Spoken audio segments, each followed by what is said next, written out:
Assalamualaikum warahmatullahi wabarakatuh. Kembali lagi di cerita mistismu. Oh ya, sebelumnya saya mau thank you banget buat Mas Hendry Setiawan yang sudah ngizinin saya buat menceritakan kisah mistisnya ini. Dan juga kalian silakan mampir juga ke channelnya Mas Hendry Setiawan. Sebelum ke inti cerita, alangkah baiknya buat kalian teman-teman buat subscribe channel saya, juga like, komen, serta bagikan ke teman-teman kalian. Thank you. Oke, kita langsung ke inti cerita.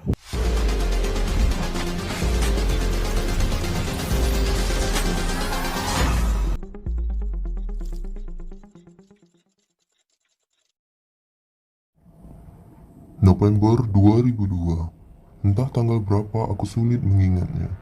Yang jelas, saat itu curah hujan sedang tinggi. Tak berbeda dengan cuaca di kaki Gunung Lawu waktu itu. Gerimis tipis disertai kabut yang tak terlalu tebal, serta tentunya hawa sejuk sedikit menusuk menyambut kedatanganku bersama dengan satu temanku. Ketika hari telah jatuh menuju senja, selengat-celinguk kepalaku mencoba berorientasi, mencoba merekam setiap sudut di tempat ini dan menandai dalam ingatan tempat atau benda yang aku rasa cukup khas. Begitulah caraku mengenali suatu tempat jika aku pertama kali mendatanginya. Ya, benar sekali. Ini adalah pertama kalinya aku mendaki Gunung Lawu. Tak berbeda dengan temanku, sebut saja namanya Kevin. Jalur yang kami pilih saat itu adalah jalur Cemoro Sewu. Hanya berbekal informasi dari beberapa orang yang sudah pernah mendaki Gunung Lawu, aku nekat melakukan pendakian ini hanya berdua saja. Kata nekat kupilih karena memang mendapatkan informasi mengenai jalur pendakian gunung waktu itu tidak semudah sekarang. Tapi berbekal pengalaman pada pendakian sebelumnya, serta ilmu dari pendidikan dasar organisasi pencinta alam, aku yakin dan percaya bahwa kami pasti berhasil melakukan pendakian ini dan bisa kembali pulang dengan selamat. Kulangkahkan kakiku menuju ke sebuah bangunan berukuran sedang yang berada di depan gerbang pendakian. Aku yakin itu adalah pos pendaftaran pendakian Gunung Lawu. Meskipun tak terlihat seorang pun berada di depan posko tersebut, mungkin mereka berada di dalam. Begitu batinku. Usai mengucapkan salam, terdengar seorang menjawab salamku dari dalam. Sesuai dugaanku, mereka memang berada di dalam. Wajar saja, karena suhu di luar cukup menusuk tulang. Dan keluarlah seorang pria yang berperawakan sedang dengan rambut gondrongnya. Dia mempersilahkan kami masuk. Aku pun mengutarakan maksud kedatanganku. Tak butuh lama, beliau memberikan penjelasan mengenai Gunung Lawu, terutama jalur Cemoro Sewu ini. Penjelasan mengenai jalur pendakiannya, pos-posnya, ciri dan karakternya, dan tak lupa segala pantangan-pantangan yang harus dipenuhi oleh setiap orang yang mendatangi Lawu. Aku pun menyimak dengan seksama penjelasan beliau. Kalian berdua saja? Iya mas, jangan mendaki malam ini, besok saja. Kami memang berniat mulai mendaki besok Pak Mas. Malam ini kami mau menginap di sini aja. Jawabku tanpa menanyakan alasan beliau yang melarangku mendaki malam ini. Tanpa dilarang pun, kami memang tidak berniat langsung melakukan pendakian malam ini. Alasanku cukup sederhana, terlalu berisiko bagi kami yang baru pertama kali mendaki Lawu. Apalagi saat ini pendakian Gunung Lawu sedang sepi. Usai membereskan urusan registrasi, sekaligus sudah merasa cukup bekal informasi tentang pendakian. Aku pun berpamitan kepada penjaga posko untuk mendirikan tenda di area hutan cemara dekat gerbang pendakian. Beliau mengizinkan, dan apabila membutuhkan sesuatu, beliau mempersilahkanku untuk menemuinya di posko. Malam ini kami lewati hanya dengan beristirahat di dalam tenda. Hingga pagi menjelang, tak ada kejadian aneh selama kami bermalam di sini. Kami tertidur sangat pulas. Hanya saja saat aku tertidur, aku sempat bermimpi bertemu seorang yang tak pernah ku kenal. Dia hanya tersenyum, lalu tiba-tiba berubah menjadi burung jala, lalu terbang menjauh hingga tak terlihat.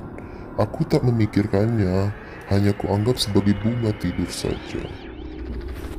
Pagi yang cukup cerah, berhias kicau burung-burung liar, membangkitkan semangatku untuk segera memulai pendakian ini. Meski semalam sempat diguyur hujan yang cukup deras, tapi kami tetap terlelap dengan nyaman dan aman. Tenda yang kami gunakan cukup efektif dalam memperlindungi kami terhadap cuaca itu. Parit yang kubuat ngelilingin tenda juga berfungsi dengan baik. Usai sarapan, kami membereskan seluruh perlengkapan pendakian kami, menatanya dengan rapi di dalam ransel yang berukuran 60 liter. Sebagian barang sengaja tidak kami masukkan ke dalam ransel, karena kami hendak menitipkan di posko pendakian, karena kami tidak akan menggunakannya, kecuali seusai kami menuruni gunung ini. Segala persiapan telah selesai. Kami pun datang ke posko untuk menitipkan barang sekaligus berpamitan kepada petugas dan meminta restu supaya pendakian kami berhasil dan selamat hingga kembali turun. Kalian hati-hati, sepertinya kalian nanti tidak akan bertemu pendaki lain, karena kemarin yang datang hanya kalian saja. Tapi, kalau orang-orang yang mendaki untuk ritual mungkin masih ada. Mereka biasa menetap agak lama di atas. Dan ingat, jangan langgar pantangan. Pesan tugas posko itu. Kami mendengarkan dengan seksama setiap perkataan dari beliau. Kami pasti selalu mengingatnya dan selalu berusaha untuk menjaga sopan santun serta tidak melanggar pantangan di sini. Terlepas nyata ataupun mitos, kami memilih patuh dan menghormati aturan serta pantangan di setiap tempat yang kami datangi. Bukan bermaksud terlalu mempercayai, tapi kami sadar bahwa kami datang sebagai tamu dan selayaknya kami menghormati aturan-aturan yang telah ditetapkan oleh tuan rumah. Usai berdoa yang dipimpin oleh petugas posko, kami memulai perjalanan pendakian kami. Cuaca pagi ini cukup cerah. Semoga saja sepanjang perjalanan pendakian hingga turun besok cuacanya akan selalu bagus seperti ini. Begitulah salah satu harapan kami. Tetapi jika nantinya yang terjadi tidak sesuai harapan kami pun harus siap menghadapinya. Langkah demi langkah kami ayunkan dengan pasti. Semangat kami masih membara dan terus kami jaga seperti itu. Setidaknya dengan semangat dan harapan yang terus terjaga, jika terjadi hal buruk, kami tetap memiliki daya untuk bertahan hidup dan selamat. Secara umum, perjalanan pendakian kami lancar tanpa suatu rintangan berarti. Menjelang sore, kami telah sampai di pos 4. Ketika kami hendak melanjutkan perjalanan, usai beristirahat sejenak, tiba-tiba langit berubah menjadi pekat. Perlahan namun pasti, awan kelabu menutupi hamparan biru berhias putih di atas sana. Sejenak aku mengadah, ada sedikit rasa mengganjal dalam hatiku. Entah apa, aku sendiri bingung untuk mendeskripsikannya. Aneh, padahal cuaca cerah lalu tiba-tiba berubah mendung. Dan hujan adalah hal yang biasa di gunung, apalagi di musim seperti ini. Tapi kenapa sekarang aku merasa seperti ketakutan, gumamku pulang. Gimana mas? Tanya Kevin ketika menyadari aku bergumam sendiri. Kevin memang memanggilku mas karena usia dia lebih muda 4 tahun dariku. Gak apa-apa Pin, kita lanjut aja sambil nanti kita lihat kondisi. Kalau cuaca berubah dan dirasa gak aman, mending kita cari lapa aja buat ngecamp. Sahutku tak mau membuatnya gusar. Oh, manut mas. Usai melahap sedikit tanjakan agak curam lepas dari pos 4, kami tiba di jalan mendatar. Lumayan nih bonus batinku. Tak lama kami sampai di sebuah mulut goa yang arahnya menjorok seperti masuk ke dalam jurang. Di sebuah batang pohon di depan mulut goa tersebut tertancap sebuah penanda yang bertulis Jolo Tundo. Aku berhenti sejenak lalu membuka selembar kertas yang diberikan petugas posko seusai kami registrasi kemarin. Ini Goa Jolo Tundo, Vin. Jadi bentar lagi kita sampai di pos 5. Mulai dari sini kayaknya treknya udah enak, ucapku pada Kevin sambil menunjukkan peta pendakian di tanganku. Ini goa kayaknya serem ya, Mas. Serem gimana maksudmu? Tuh, banyak sesajen. Apalagi di dalam tuh, noh, banyak banget. Ucapnya sembari menunjuk ke dalam goa. Bukannya sejak dari bawah tadi kita udah sering ketemu sesajen ya, Pin? Di batu gede, bawah pohon, pinggir jalur. Gunung ini memang terkenal kok kental mistisnya, Pin, ucapku. Iya sih, Mas. Tapi kayaknya gue ini beda deh. Nggak tahu, aku nggak paham soal begituan, Mas. Sambungnya diakhiri tawa kecilnya.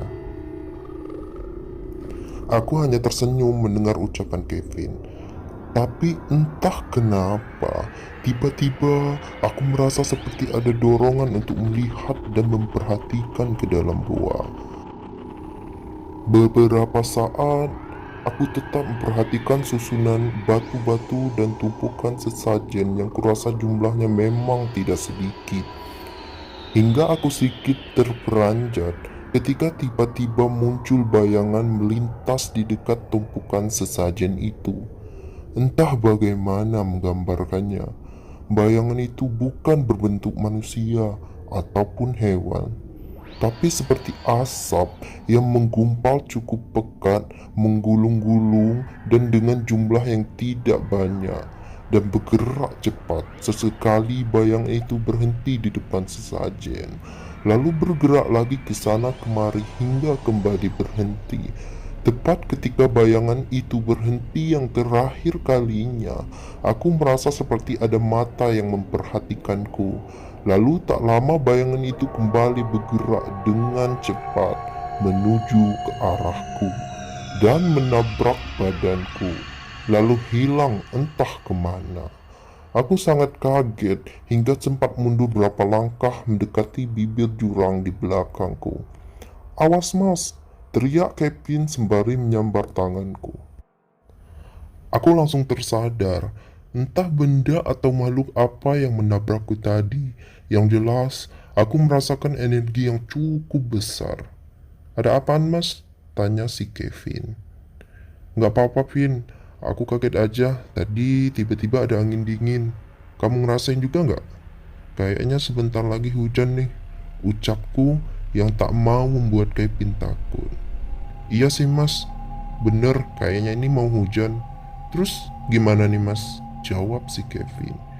"Kita lanjut aja. Target sampai pos 5 aja dulu. Di sana kita orientasi lagi. Kalau nggak aman, kita ngecamp aja," ucapku. "Siap, Mas."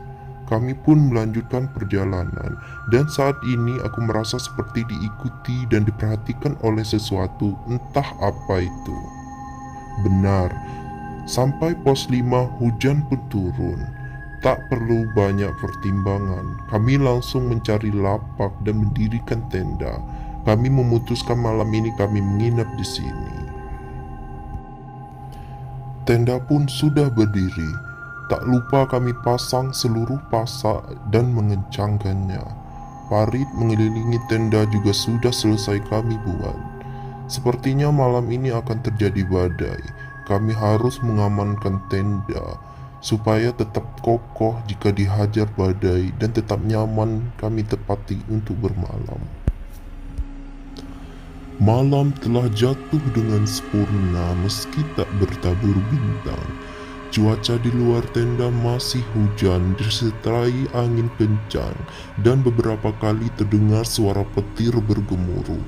Cukup menakutkan bagi sebagian orang, tapi bagi kami Ini merupakan bagian dari nyanyian alam yang harus kita bisa nikmati jika kita memutuskan untuk menggeluti hobi bertualang di alam bebas. Untuk membunuh waktu supaya tidak diserang rasa bosan, kami pun mengobrol tentang apapun ditemani dengan kopi panas dan beberapa batang rokok di dalam tenda. Pintu tenda pun kami buka. Hingga beberapa waktu kemudian, kami mendengar suara langkah kaki di luar tenda. Suara langkah tersebut khas langkah pendaki, terdengar mantap seperti sedang membawa beban, mungkin ransel. Suara awalnya terdengar dari kejauhan, lama-lama semakin mendekat, hingga tiba-tiba suara langkah kaki tersebut tak terdengar lagi, seolah orang itu berhenti tepat di depan tenda kami. Hanya saja anehnya aku sama sekali tidak melihat kilatan cahaya senter. Dan suara langkah tersebut jelas terdengar hanya satu orang. Jika memang dia pendaki, berarti dia sangat hebat, berani berjalan malam-malam sendirian dalam kondisi hujan badai begini, tanpa menggunakan senter. Sejenak aku dan Kevin saling pandang. Aku paham apa yang dipikirkan Kevin. Mas, Mbak, siapapun di luar mau naik ke puncak kah? Sendirian aja. Ucapku setengah teriak kepada orang yang di luar tenda itu. Tak ada jawaban dari luar. Aku pun menjadi penasaran. Siapa ya mas? Tanya Kevin penasaran. Nggak tahu Vin. Aku cek dulu. Takutnya dia emang sendirian dan terjadi sesuatu. Hujan dan dingin kayaknya gini rawan kena hipotermia. Apalagi kalau basah-basah. Ucapku lalu segera memakai raincoat. Aku ikut mas, ucap Kevin. Kamu di sini aja, siapin sleeping bag, jaket dan masak air buat jaga-jaga, jawabku. Hati-hati mas, ucap Kevin ketika aku hendak beranjak keluar. Tanpa menjawab ucapan Kevin, aku segera ke pintu tenda. Kubuka resleting ke atas hingga terbuka sempurna. Dengan bantuan pencahayaan senter, aku menyisiri sekitaran tenda, mencari seseorang yang tadi datang. Tapi hingga radius beberapa meter dan mengarahkan cahaya senter ke berbagai sudut, aku tidak menemukan siapapun. Jarak pandang saat ini masih baik, meskipun hujan masih mengguyur. Di sini aku merasa aneh. Langkah kaki yang kudengar tadi berhenti tepat di depan tenda. Seharusnya dia berada di sekitar tenda. Tapi ketika aku memeriksa ternyata tidak ada siapapun. Jika dia pergi, seharusnya juga terdengar suara langkah dia menjauh. Ditambah lagi kondisi tanah dan rumputan tidak terlihat bekas jejak orang, selain jejakku dan Kevin yang telah hapus pupus tersapu hujan. Sadar terjadi kejanggalan, aku pun bergegas kembali ke tenda dengan membawa rasa penasaran yang semakin menggebu. Gimana mas? Tanya Kevin ketika aku telah memasuki dan menutupi kembali pintunya. Nggak ada siapa-siapa, Vin. Lah, terus tadi yang jalan di depan tenda siapa mas? Tanya Kevin. Nggak tahu, udah nggak perlu dipikirin. Kalau emang itu manusia, besok coba kita cari lagi di sekitar tenda. Kalau bukan manusia, mungkin dia sekedar ingin menyapa, ucapku. Kami pun melanjutkan aktivitas kami. Kami mengobrol santai, membicarakan tentang organisasi kami, membuat rencana-rencana kecil seperti kegiatan nanti serta obrolan-obrolan lainnya. Tentunya tetap sambil menikmati kopi dan rokok sebagai pelengkap. Ketika sedang asik mengobrol, tiba-tiba tenda kami bergoyang cukup keras seolah sedang dihantam sesuatu dari luar. Kelak kami pun terperanjat. Bergegas aku mencabut frame ranselku yang berupa batang aluminium terbentuk pipih. Akan aku gunakan itu sebagai senjata untuk menjaga-jaga. Yang aku takutkan adalah gangguan binatang luar seperti babi hutan. Aku menyuruh Kevin tetap di dalam tenda dan siaga dengan senjata yang sama denganku, sedangkan aku kembali bergerak keluar dan memeriksa.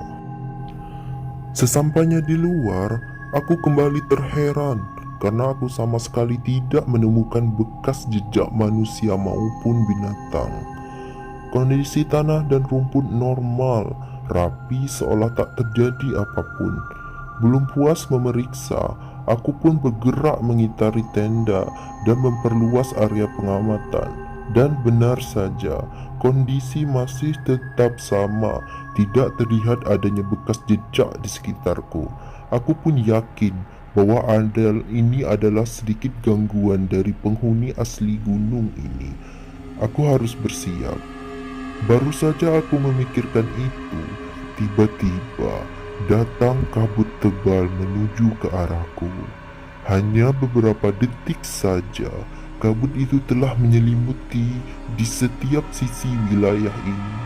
Jarak pandang kini menjadi terbatas, mungkin hanya 2-3 meter saja. Aku bergegas kembali ke tenda sebelum terjadi hal yang tidak diinginkan. Ketika aku berjalan menuju ke tenda, aku merasakan banyak kehadiran mereka di sekitarku. Meski tidak ada interaksi secara langsung, tapi aku jelas merasakan bahwa mereka semua sedang memandang ke arahku.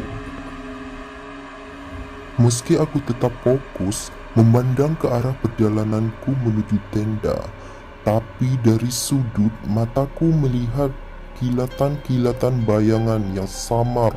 Kuyakini adalah bentuk eksistensi mereka. Tengkukku kini menebal akibat bulu kuduk yang berdiri. Seketika aku melantunkan zikir dari mulutku untuk melawan energi negatif yang kini telah kurasakan semakin kuat. Sesampainya di tenda, aku kaget melihat Kevin meringkuk berselimut sleeping bag dengan wajah ketakutan. Dia terlihat gemetar dengan mata terpejam. "Kenapa, Vin?" tanyaku. "Ngeri, Mas. Tadi kain tenda seperti dipukul-pukul dari luar, dan aku lihat bayangan tangan orang memegang kain tenda sebelah sana," ucapnya terbata-bata sembari menunjuk salah satu sisi tenda. "Udah, kamu tenang dulu. Berdoa menurut keyakinanmu. Kalau bisa, usahakan tidur saja," ucapku padanya. Kami pun beringsut menempati posisi kami masing-masing, lalu segera memakai sleeping bag untuk menahan dingin yang semakin lama kurasakan semakin menusuk. Tak lupa sebelumnya aku menutup rapat seluruh pintu tenda. Beberapa waktu kami berusaha tidur. Sekejap kulihat Kevin, nampaknya dia sudah tertidur. Sedangkan aku merasa sangat sulit untuk bisa terpejam. Kulirik jam tanganku, ternyata sudah hampir tengah malam. Tak berapa lama, kurasakan hujan di luar semakin deras dan angin juga semakin kencang. Lama-lama, angin benar-benar berhembus sangat kencang, menghantam tenda kami. Kulihat frame tenda kami meliuk-liuk seolah hampir menyerah menahan kencangnya badai di luar sana. Tak berapa lama, aku pun melihat seperti yang dilihat Kevin beberapa waktu lalu. Aku melihat kain tendaku seolah dipukul-pukul dari luar. Meskipun sedikit tersamarkan dengan hantaman angin, tapi jelas kulihat perbedaannya. Di samping itu, beberapa kali kulihat bayangan telapak tangan yang menyentuh kain tenda kami. Tak kusangka, rasa takut mulai menjalariku. Aku pun terus berdoa dan berzikir untuk meminta perlindungan dari Tuhan dan dijauhkan dari godaan setan yang jin kafir. Aku berusaha konsentrasi sambil terus berzikir, harap gangguan ini segera berhenti. Cukup lama aku merasakan mereka, seolah berusaha merobohkan tenda sekaligus mengintimidasi dengan sentuhan-sentuhan di kain tenda ini. Hingga tiba-tiba